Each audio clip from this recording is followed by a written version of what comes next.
اور اس حوالے سے آج سپریم کورٹ آف پاکستان میں اس کیس کی سماعت بھی مکمل ہوئی.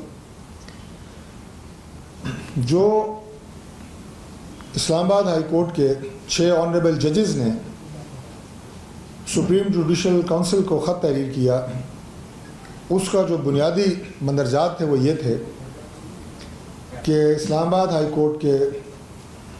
جو عدلیہ کے معاملات ہیں اس میں اداروں کی مداخلت ہے، اور اس حوالے سے 6 ججز نے سپریم جوڈیشل کونسل سے رہنمائی حاصل کرنے کے لیے خط لکھا کہ اس حوالے سے ہماری رہنمائی کی جائے کہ کیا لا عمل جو ہے وہ اختیار کیا جائے. اب چند باتیں جو اس وقت بھی میڈیا پہ جن پہ بات ہوئی، 2 نکات جو ہے وہ اس وقت زیر بحث تھے. میں بہت مختصر ان پہ بات کروں گا اور پھر آج کی جو ڈیولپمنٹ ہے اور جو درمیان میں جو ساری اہم اس میں پیش رفت ہوئی ہے اس کے حوالے سے بات کریں گے. 2 نکات یہ تھے کہ سب سے پہلے تو یہ کہ جسٹس ریٹائر شوکت عزیز صدیقی صاحب کے کیس کا حوالہ وہ اس خط میں بھی تحریر کیا گیا، اور اس حوالے سے بھی یہ دریافت کیا گیا کہ چونکہ اس پہ فیصلہ آ چکا ہے لہٰذا آئندہ اگر اس طرح کی کوئی مداخلت ہوتی ہے تو اس حوالے سے جو طریقہ کار ہے اس کے بارے میں رہنمائی دی جائے. جو جسٹس شوکت عزیز صدیقی صاحب کا معاملہ تھا، چونکہ وہ براہ راست انہوں نے اداروں کے جو فرد ہیں ان کا نام لیا، اور جو ایلیگیشنز انہوں نے لگائے جو بعد میں سپریم کورٹ آف پاکستان نے ان کے حق میں فیصلہ بھی دیا، وہ بھی براہ راست انہوں نے اپنی پٹیشن میں لکھے کہ کن کیسز کے حوالے سے انہیں پریشرائز کیا گیا. جو 6 ججز کا خط تھا اس میں اوور آل اداروں کی مداخلت کے حوالے سے بات کی گئی اور سپریم جوڈیشل کونسل کو یہ خط تحریر کیا گیا. دوسرا نقطہ یہ تھا کہ سپریم جوڈیشل کونسل جو بنیادی طور پہ عدلیہ کے محاسبے کا ادارہ ہے، وہ ایجنسیز کا، اداروں کا، کسی سیاسی جماعت کا محاسبے کا ادارہ نہیں ہے. تو لہٰذا سپریم جوڈیشل کونسل اس میں دائرہ اختیار کیا تھا اس کے اوپر کافی بات چیت ہوئی. اور جو چیف جسٹس آف اسلام آباد سپریم کورٹ ہے، پاکستان سپریم کورٹ، انہوں نے فوری طور پہ اس پہ ایکشن لیا. یہ بات بڑی اپریشیبل ہے، اور یہ بات میں اس لیے خاص طور پہ اپنی ابتدائی گفتگو میں اس کا ذکر کر رہا ہوں کہ اس کی ریلیونس اس کے بعد کے جو واقعات وقوع پذیر ہوئے ہیں ان سے بہت زیادہ ملتی ہے. چیف جسٹس قاضی فائز عیسیٰ صاحب نے اسی دن جس دن یہ خط تحریر ہوا جو 6 ججز ہیں انہیں اپنے گھر مدعو کیا، اور اس کے بعد ان سے تفصیلی بات چیت کی، ان سے ان کے جو خدشات تھے، جو ان کے کنسرنس تھے، ان کے بارے میں بات ہوئی. اس کے بعد بغیر وقت ضائع کیے ہوئے فوری طور پہ فل کورٹ کا اجلاس طلب کیا چیف جسٹس صاحب نے. وہاں پہ مشاورت ہوئی اور وزیر اعظم پاکستان سے ملاقات کی خواہش کا اظہار کیا گیا. جب اس کا پتہ وزیر اعظم پاکستان کو ہوا تو انہوں نے بھی بغیر کسی ہیل و حجت کے، بغیر کسی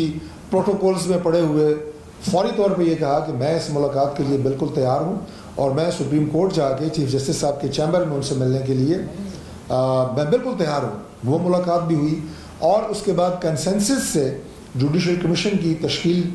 پائی گئی، اور وہ بھی جو ہماری وفاقی کابینہ ہے اس کی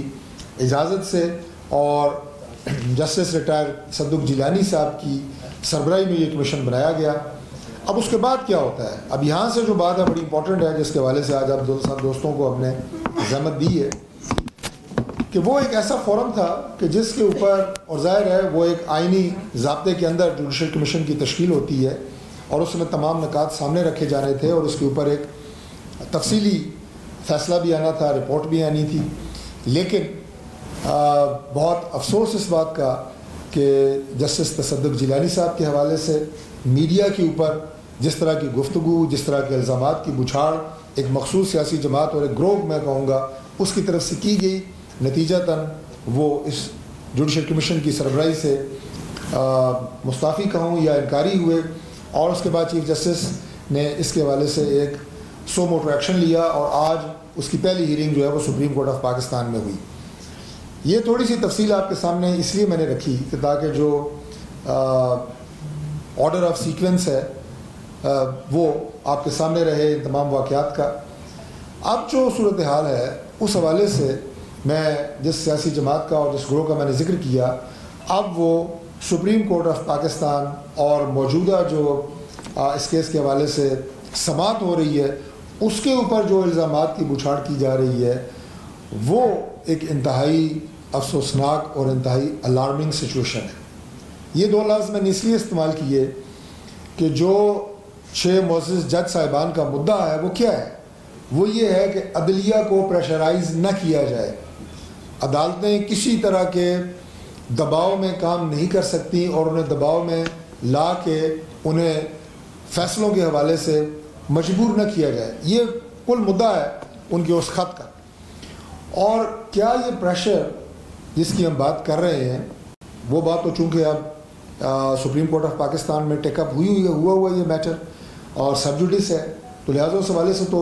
محدود بات کی جا سکتی ہے، لیکن یہ بات ضرور کی جا سکتی ہے اور یہ بات جو ہے عین فیکٹس کے مطابق ہے کہ کیا عدلیہ کو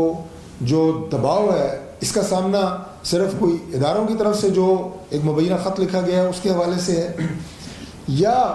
مخصوص سیاسی جماعتیں سوشل میڈیا کے ذریعے، اپنے بیانات کے ذریعے